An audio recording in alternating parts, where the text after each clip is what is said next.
Vamos a explicar el artículo titulado Técnica de disección para estudios experimentales de biomecánica mandibular en el cadáver humano.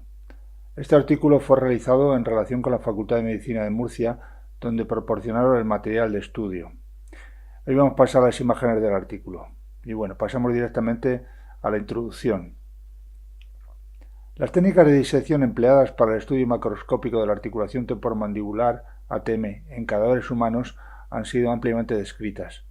Los estudios de funcionalidad de las articulaciones temporomandibulares durante los movimientos mandibulares han sido generalmente realizados en sujetos vivos. En sujetos vivos han sido utilizadas en el estudio biomecánico de estas articulaciones la radiografía transcraniana, la tomografía axial computerizada, la resonancia magnética, los modelos matemáticos de análisis teórico, la kinesiografía, el registro pantográfico, la geometría analítica, así como la artrografía. Las amplitudes del movimiento mandibular descritas como promedio en sujetos normales son 50 más menos 6 milímetros o de 48,8 más menos 6,6 milímetros según los autores. Para la protrusión máxima se ha indicado un promedio de 7,5 más menos 1,5 milímetros o de 8,2 más menos 2,7 milímetros. Esto también dependiendo de los autores.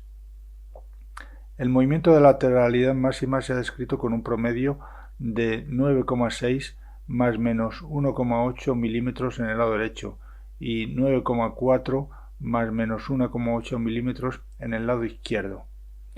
El objetivo de este trabajo es alcanzar en el cadáver humano, mediante una técnica de disección apropiada, unas amplitudes y unos grados de movimiento semejantes a los descritos en el sujeto vivo, con la finalidad de ser utilizado como modelo experimental en el estudio de la biomecánica de la articulación temporomandibular. En cuanto a material y métodos, podemos decir que, como material sobre el que realizar la disección, fueron empleadas dos cabezas de cadáveres humanos proporcionadas por la Facultad de Medicina. La técnica de disección consistió en la liberación progresiva de los elementos anatómicos que limitaban con su rigidez el movimiento mandibular, hasta alcanzar unas amplitudes y unos grados de movimiento mandibular normales en el humano vivo. Se siguió una disección con la siguiente metodología, y ahí tenemos las figuras 1 a 4. En la fase 1 se procedió a diseccionar la piel y el tejido celular subcutáneo. En la fase 2 se diseccionó y seccionó la arteria y vena temporal superficial, ramas del nervio facial y conducto de Stenón y glándula parótida.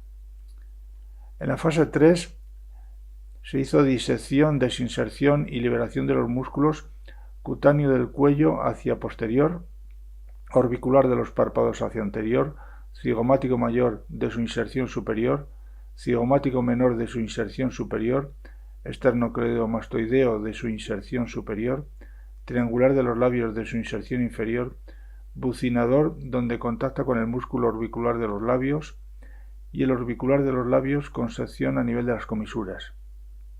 En la fase 4 se hizo disección, desinserción y liberación de los músculos temporal, pterigoideo interno y externo, tras la sección de la apófisis cigomática y el desprendimiento del hueso malar y músculo masetero. En una fase 5 se hizo sección y liberación de los músculos supraioideos, digástricos, miloioideos, genioioideos y también los músculos genioglosos de su inserción mandibular, así como de los músculos ioglosos. Sección y liberación de los tejidos blandos del suelo de la boca y vestíbulos orales inferiores. En cada fase se fue comprobando las amplitudes de desplazamiento mandibular hasta alcanzar movimientos próximos a los normales en el individuo vivo. Conseguido este objetivo, los movimientos que se lograron eran suaves y armónicos, no apareciendo alteraciones o ruidos que hicieran sospechar ninguna patología articular padecida durante la vida.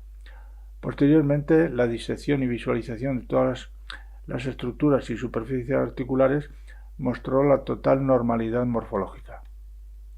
Bueno, y en cuanto a los resultados, pues tenemos que las amplitudes máximas de movimiento mandibular conseguidas en cada uno de los dos cadáveres utilizados en el estudio se hallan en la tabla 1.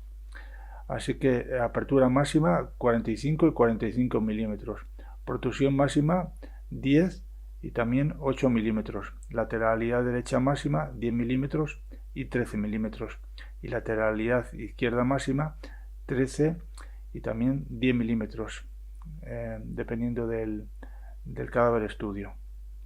Bueno, y respecto a la discusión, pues tenemos que decir que muchas de las técnicas utilizadas para estudiar los movimientos mandibulares en el sujeto vivo han sido rechazadas por diversos motivos. Para la radiografía transcraneal lateral oblicua se ha dicho que no proporciona una representación tridimensional de la articulación temporomandibular, y la tomografía que no da una buena visión dinámica de la misma. Por otro lado, la artrografía proporciona una información que se halla limitada únicamente a la morfología de las superficies articulares. En el cadáver humano la dificultad de movimiento mandibular está ocasionada por el rigor mortis, así como por las condiciones propias de la conservación. En la técnica de disección se han seguido a distintos autores, aunque en la liberación del músculo temporal se ha preferido la sección de la inserción inferior en vez de la inserción superior, pues de este modo se visualiza mejor el músculo pterigoideo externo, que también ha de ser liberado.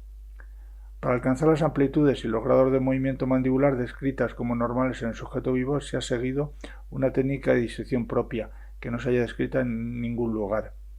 En dicha técnica se ha tratado de preservar en todo momento la cápsula, los ligamentos intrínsecos y los ligamentos accesorios o extrínsecos.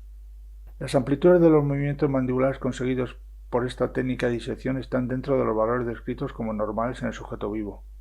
La importancia de esta técnica no reside únicamente en la consecución de amplitudes y grados de movimiento mandibular considerados como normales en el sujeto vivo, sino que además permite utilizar el cadáver como modelo experimental, en el que poder estudiar la biomecánica de las articulaciones temporomandibulares, así como otros aspectos en relación con la biomedicina. Somos conscientes de las limitaciones que supone, a la hora de traspolar resultados al individuo vivo, el hecho de haber eliminado músculo y otras estructuras blandas, pero por otro lado disponemos de un modelo aproximado al sujeto vivo en función articular, donde estudiar estructuras e introducir parámetros experimentales que de otro modo sería imposible de realizar. Se concluye, por tanto, en la utilidad de esta técnica de disección como método apropiado para la investigación de la funcionalidad mandibular y de cada una de las estructuras que integran las articulaciones temporomandibulares en el cadáver. Y bueno, esto es un poco todo lo que era el artículo. Nada más, muchísimas gracias.